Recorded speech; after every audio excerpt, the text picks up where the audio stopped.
Hey everyone, and welcome to this explainer. So today, we're setting the stage for a massive architectural deep dive into why the web works the exact way that it does. I mean, we interact with the internet every single day, right? We totally take for granted that we can seamlessly log into a bank account, add items to our cart, or chat with a hyper-intelligent AI agent. But beneath the surface, the foundational protocol of the web was actually designed to forget you entirely. It's wild. So today we're going to explore the architecture and the fascinating trade-offs of a concept called statelessness. Let's dive in. Here is a roadmap for the discussion. We're going to cover 1. The problem with forgetting. 2. The one-request bottleneck. 3. The power of amnesia. 4. Where statelessness really shines.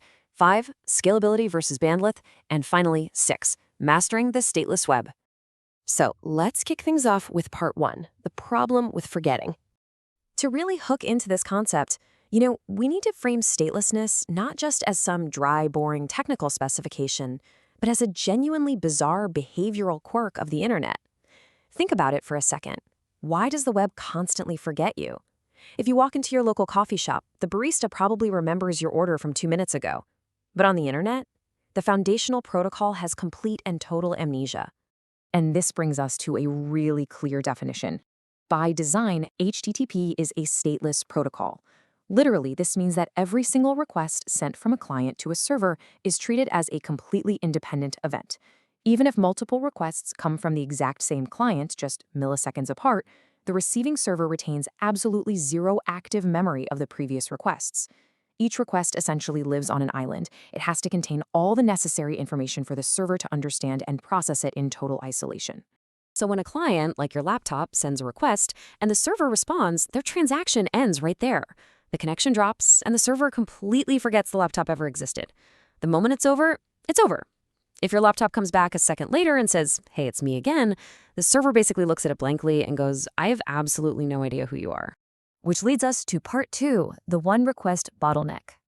To really grasp the weight of this, we kind of have to look back at the historical HTTP/1.0 bottleneck. Methodically, it worked exactly like this. Step 1, the client and server perform a TCP handshake to establish a connection. Step 2, the client requests a single resource, say a basic HTML file. Step 3, the server sends that resource. And step 4, the server aggressively closes the TCP connection.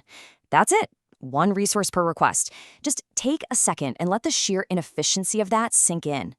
Because reestablishing a TCP connection for every single resource creates this severe start and stop network friction. Think about a modern web page today. It's definitely not just one document, right? It requires dozens, sometimes hundreds of resources to load, all those high-res images, complex style sheets, bulky JavaScript files.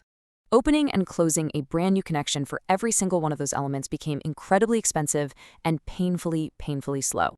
All right, moving to part 3, the power of amnesia. So you're probably asking yourself, why on earth would anyone build a system this way? Well, here is where statelessness transforms from what looks like a massive flaw into an absolute architectural superpower.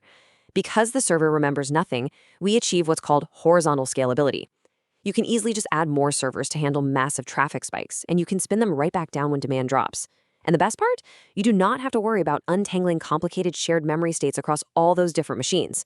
The architectural benefits here are absolutely profound. We get massive scalability, we get high reliability and fault tolerance, because, think about it, if one server suddenly crashes and burns, the next isolated request can simply be routed to a completely healthy server without losing any complex session context. A monitoring proxy doesn't need to look beyond a single request to understand exactly what's happening, giving us incredible system visibility, and crucially, we completely avoid the nightmare of sticky sessions where you have to perfectly tie a specific user to a specific machine. Let's look at part 4, where statelessness shines. You see, statelessness isn't some dusty relic of the past. It is the beating heart of the modern web. It is the absolute foundation of REST APIs, serverless functions, and microservices. These architectures thrive specifically because every single invocation starts completely fresh. They can be independently deployed, heavily replicated across the globe, and load balanced precisely because the services themselves remain utterly stateless. And let's look at how this builds into the future, specifically with AI agents. This is arguably the biggest shift in web architecture recently. AI agents introduce this brilliant modern pairing. The API layer remains highly scalable and stateless, while the AI agent maintains all the stateful conversational memory entirely within its own large language model context window. Through emerging standards like the Model Context Protocol, the AI can make independent, stateless tool calls, passing along its identity and context every single time, without ever bogging down the server. Now for part 5, scalability versus bandwidth. Okay, so there is a catch. We have to plainly define the physical tax that we inevitably pay for this infinite scaling, and that is bandwidth overhead. Because the server retains no memory of us whatsoever, we have to constantly remind it who we are, every single time we ask for something. We are essentially forced into repeatedly sending our authentication credentials, client identifiers, and context over the network, just over and over and over again. And this right here is the central push and pull engineering trade-off. On one side, we desperately want massive, distributed, horizontal scaling. But to get that, we have to accept punishing network overhead to constantly transmit authentication and state with every single request. It's basically a fundamental physics problem of network design. And honestly, there are strict physical limits placed on how we manage all this repetitive data. For instance, 4096. That number is the absolute maximum byte limit of a standard HTTP cookie payload. Because this data is being transported back and forth with literally every request, it has to be incredibly small. We can't just send gigabytes of state back and forth. We are strictly limited by the specifications to keep network degradation in check. Finally, part 6, mastering the stateless web. So how do we actually fix this?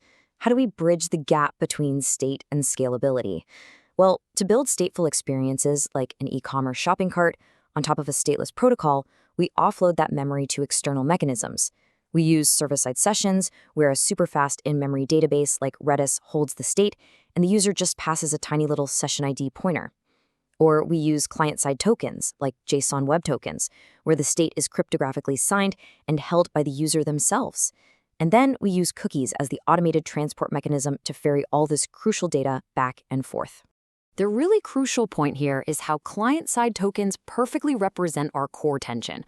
By storing the identity and state data directly on the client side, tokens completely eliminate the need for the server to perform a database lookup just to authorize a request.